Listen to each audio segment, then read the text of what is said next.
Welcome to மில்லியம் Tamil academy. Stenographer grade C and D பதவிகளுக்கான ஒரு சூப்பரான வேலை பிரிவு வெளியிட்டிருக்காங்க. ஸோ அது பற்றின ஃபுல் இன்ஃபர்மேஷன் தான் இந்த வீடியோவில் நம்ம பார்க்க போகிறோம். ஸோ இந்த ஸ்டெனோகிராஃபர் கிரேட் பதவிகளுக்கு ஒரு குறிப்பிட்ட அரசு துறையிலேருந்து இப்போ வேலைவாய்ப்பு அறிவிப்பு வெளியாகலை.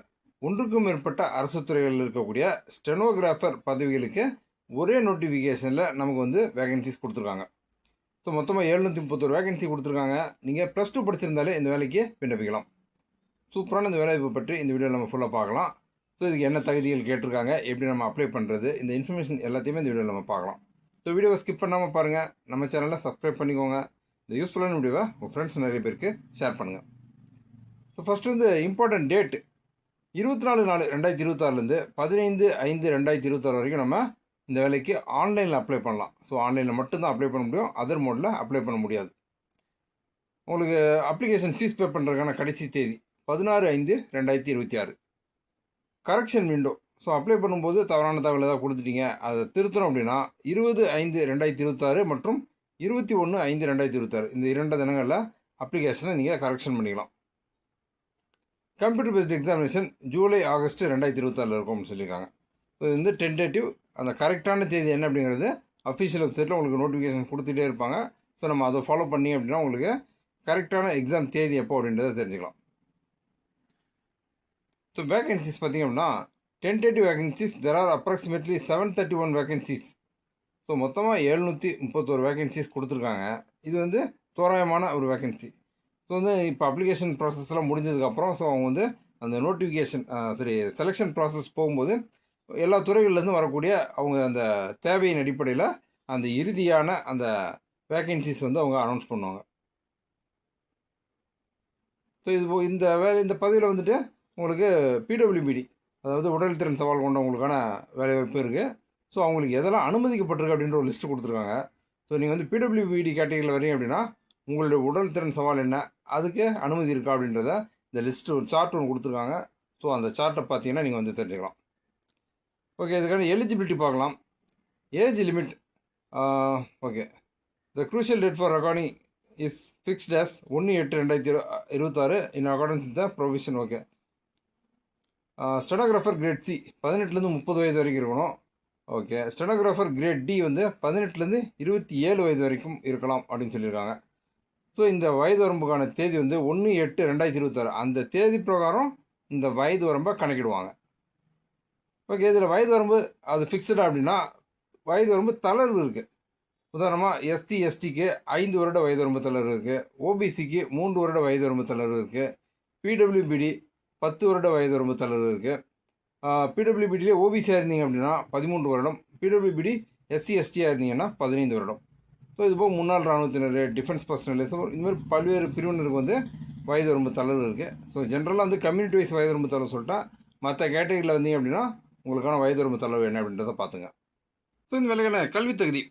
Candidates must have passed 12th standard or equivalent examination from recognized board or university as on or before cut-off date 1/8/2026.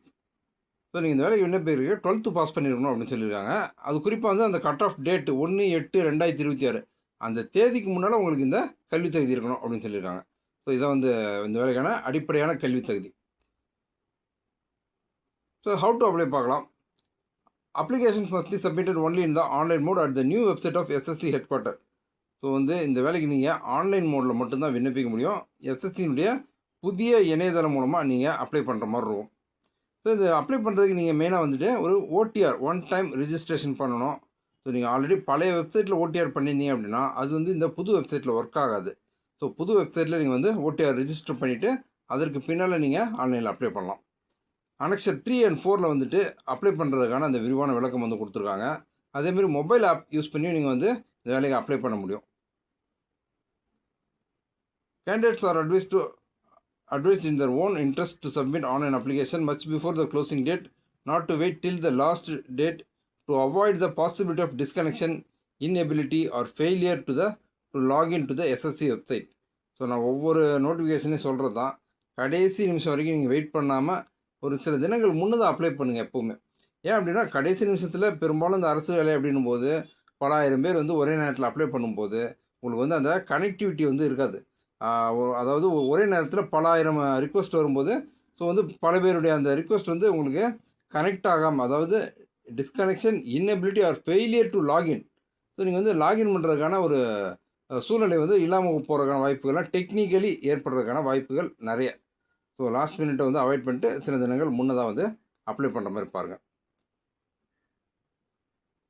So அதேமாதிரி வந்து ஃபோட்டோ எப்படி எடுக்கணும், ஸோ அதேமாதிரி வந்து கேமரா அதை எப்படி யூஸ் பண்ணி அந்த ஃபோட்டோ எடுக்கணும், அதாவது உங்களுக்கு அந்த பின்னணியெல்லாம் எப்படி இருக்கணும் அப்படின்ற மாதிரியான தெளிவான விளக்கங்கள் கொடுத்துருக்காங்க. அதை வந்து முழுமையாக பார்த்துங்க. அதேமாதிரி வந்துட்டு candidates are advise to opt for Aadhaar based authentication in the terms of Aadhaar policy as published on the website of the commission while completing their OTR process. So நீங்கள் ஓடிஆர் ப்ராசஸை கம்ப்ளீட் பண்ணும்போது ஆதார் பேஸ்டு அத்தன்டிகேஷன் நீங்கள் பண்ணிக்கிறது நல்லது அப்படின்னு சொல்லியிருக்காங்க. காரணம் என்ன அப்படின்னா, ஃப்யூச்சரில் உங்களுக்கு ஏதாவது ரெஃபரன்ஸ், அதாவது உங்களுடைய அடையாளம் குறித்த ஒரு அவங்களுக்கு ஒரு ரெஃபரன்ஸ் தேவைப்படுது அப்படின்னா, ஆதார் பேஸ்ட் அப்படின்னும் போது உங்களுக்கு பயோமெட்ரிக் அத்தன்டிகேஷன் வந்து அவங்க ரொம்ப ஈஸியாக அவங்க வந்து எடுத்து அதன் மூலமாக அந்த குறிப்பிட்ட நபர் நீங்கள் தான் அப்படிங்கிறத உறுதிப்படுத்திக்கிறதுக்கான வாய்ப்புகள் இருக்கும். ஸோ ஃபோட்டோ வந்து ஏதோ பிளராக இருக்குது அல்லது ஃபோட்டோ அப்லோட் பண்ணுறதுல ஏதோ ப்ராப்ளம் அப்படின்னா கூட நீங்கள் தான் அந்த குறிப்பிட்ட விண்ணப்பித்த நபர் அப்படிங்கிறத ஆதார் பேஸ்டு அத்தன்டிகேஷன் மூலமாக அவங்க வந்து உறுதிப்படுத்திக்கிறதுக்கான வாய்ப்புகள் இருக்குது. ஸோ நீங்கள் அந்த ஓடிஆர் ஜென்ரேட் பண்ணும்போது ஆதார் பேஸ்டு அத்தன்டிகேஷனை நீங்கள் முடிஞ்ச அளவுக்கு செய்கிற மாதிரி பாருங்கள். ஓகே, இந்த வேலைக்கான அப்ளிகேஷன் ஃபீ பேபிள் ₹100 100 அப்ளிகேஷன் ஃபீஸ் பே பண்ணணும் அப்படின்னு சொல்லியிருக்காங்க. ஸோ இதில் யாருக்கெல்லாம் விலக்கு இருக்குது, அதாவது பெண்கள் வந்து அப்ளிகேஷன் ஃபீஸ் பே பண்ணணும் அப்படின்ற அவசியம் இல்லை. அதுபோக scheduled caste, scheduled tribe, PWBD கேட்டகரியில் வர்றவங்க, எக்ஸர்விஸ்மென், ஸோ இவங்கெல்லாம் வந்து அப்ளிகேஷன் ஃபீஸ் பே பண்ண தேவையில்லை அப்படின்னு சொல்லியிருக்காங்க. Okay, eligible for reservation or exempted from payment of fee. Okay, fee can be paid only by online through BHIM, UPI, net banking or by using Visa, Mastercard, Maestro, RuPay, debit cards. So வந்து ஆன்லைனில் வந்து fees pay பண்ணுறது இப்போலாம் வந்து enable ஆகிருக்கு. So நீங்கள் ஆன்லைனில் apply பண்ணும்போது ஆன்லைன்லேயே வந்து நீங்கள் அப்ளிகேஷன் ஃபீஸை பே பண்ணிடலாம். Once online fee can be paid by candidates up to 16/5/2026. So அதான் லாஸ்ட் டேட்டு. ஸோ அதான் லாஸ்ட் டேட்டை முடிஞ்ச அளவுக்கு அவாய்ட் பண்ணியிருக்கேன்.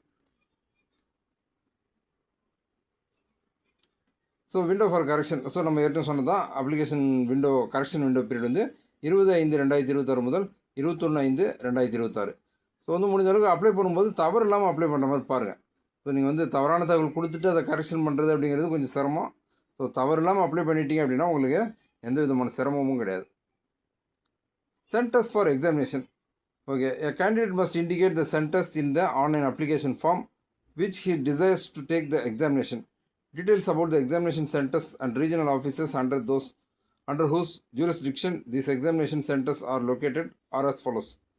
ஸோ வந்து அந்த ரீஜனல் சென்டர்ஸு, அதுக்கு கீழே ரீஜனல் ஆஃபீஸர்ஸ், அதுக்கு கீழே வரக்கூடிய அந்த எக்ஸாமினேஷன் சென்டர்ஸ் என்னென்ன அப்படின்ற ஒரு லிஸ்ட் ஒன்று கொடுத்துருக்காங்க. நம்ம வந்து சதர்ன் ரீஜனில் வருவோம், அதை பார்த்துடலாம். Okay, north western region, southern ரீஜனில் பார்த்தீங்க அப்படின்னா உங்களுக்கு வந்து ரீஜனல் ஆஃபீஸ் வந்து ஆந்திர பிரதேஷ், புதுச்சேரி, தமிழ்நாடு, தெலுங்கானா இதெல்லாமே வந்து சதர்ன் ரீஜனில் வருது. ஸோ நமக்கு வந்துட்டு எது நியரஸ்ட்டாக இருக்குது அப்படின்றத நம்ம பார்க்கலாம். உதாரணமாக பார்த்தீங்கன்னா உங்களுக்கு பாண்டிச்சேரியில் இருக்குது, சென்னையில் இருக்குது, கோயம்புத்தூரில் இருக்குது, மதுரையில் இருக்குது, சேலமில் இருக்குது, திருச்சிராப்பள்ளி, திருநெல்வேலி, வேலூர். ஸோ நீங்கள் பாண்டிச்சேரி உட்பட தமிழ்நாட்டில் மட்டுமே உங்களுக்கு மொத்தமாக 8 இடங்களில் வந்து சென்டர்ஸ் கொடுத்துருக்காங்க. ஸோ நீங்கள் வந்து அப்ளை பண்ணும்போது உங்கள் நகரத்துக்கு பக்கத்தில் எந்த சென்டர்ஸ் இருக்குது அப்படின்றத பார்த்து நீங்கள் வந்து அதை ஆப்ஷனாக கொடுக்கலாம். ஸோ அந்த அடிப்படையில் அந்த சென்டர்ஸ் உங்களுக்கு கிடைக்கிறதுக்கான வாய்ப்புகள் இருக்குது. ஸோ நீங்கள் கம்ப்யூட்டர் பேஸ்ட் எக்ஸாமினேஷனில் தேர்வு பெற்றீங்க அப்படின்னா உங்களுக்கு ஸ்கில் டெஸ்ட் இன் ஸ்டெனோகிராஃபி இருக்கும் அப்படின்னு சொல்லியிருக்காங்க.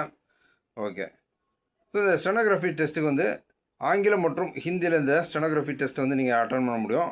குறிப்பாக வந்து ஸ்டெனோகிராஃபர் கிரேட் டி அந்த பதவிக்கு 50 நிமிடங்கள் இங்கிலீஷ்லேயும் 65 நிமிடங்கள் ஹிந்திலேயும் இந்த ஸ்டெனோகிராஃபி டெஸ்ட் நடைபெறும். ஸ்டெனோகிராஃபர் கிரேட் சிக்கு 40 நிமிடங்கள் இங்கிலீஷ்லேயும் 55 நிமிடங்கள் ஹிந்திலேயும் இந்த ஸ்டெனோகிராஃபி டெஸ்ட் ஆனது இருக்கும் அப்படின்னு சொல்லியிருக்காங்க. ஸோ நீங்கள் வந்துட்டு உங்களுக்கு உங்களுடைய +2 எடுத்த கல்வி தகுதி அதன் அடிப்படையில் உங்களுக்கு வந்து கம்ப்யூட்டர் பேஸ்டு எக்ஸாமினேஷன் அது முடிஞ்சதுக்கப்புறமா இந்த ஸ்டெனோகிராஃபி ஸ்கில் டெஸ்ட்டு. ஸோ இது எல்லாத்தையும் அவங்க கன்சிடர் பண்ணி தான் உங்களுக்கு வந்து டாக்குமெண்ட் வெரிஃபிகேஷன் இதெல்லாம் முடிச்சுட்டு ஸோ இதில் எடுக்கக்கூடிய அந்த மதிப்பின் அடிப்படையில் உங்களுக்கு வந்து அந்த இறுதி தேர்வு பட்டியல் அப்படிங்கிறது தயாராகும்னு சொல்லியிருக்காங்க. ஸோ வந்து குறிப்பாக வந்துட்டு +2 படித்தவர்கள் நம்ம வந்து டைரெக்டாக அப்ளை பண்ணலாம் அப்படின்றது வந்து உண்மையிலே ஒரு கூடுதலான ஒரு நம்ம வந்து ஒரு அட்வான்டேஜ். ஸோ வந்து டிகிரி தான் மினிமம் குவாலிஃபிகேஷன் அப்படின்னா டிகிரி படித்தவங்க மட்டும்தான் அட்டன் பண்ண முடியும். ஸோ நீங்கள் வந்து +2வே குவாலிஃபிகேஷன் கொடுத்துருக்கனால குறைந்தபட்சமாக நீங்கள் வந்து +2 படிச்சிருந்தீங்க அப்படின்னாலே இந்த வேலைக்கு நீங்கள் அப்ளை பண்ணலாம். ஸோ இது ஒரு அருமையான வாய்ப்பு. இந்த வாய்ப்பை பயன்படுத்திக்கோங்க. ஸோ எஸ்எஸ்சி வெளியிட்டிருக்கக்கூடிய இந்த சூப்பரான வேலைவாய்ப்பு பற்றி இந்த வீடியோ நான் ஷேர் பண்ண இன்ஃபர்மேஷன்லாம் உங்களுக்கு ரொம்ப யூஸ்ஃபுல்லாக இருந்திருக்கும்னு நான் நம்புகிறேன். இந்த நோட்டிஃபிகேஷன் லிங்க் நான் உங்களுக்கு டிஸ்கிரிப்ஷன் கொடுக்குறேன். விண்ணப்பிக்க விரும்புகிறவங்க அதை முழுமையாக பார்த்துருங்க.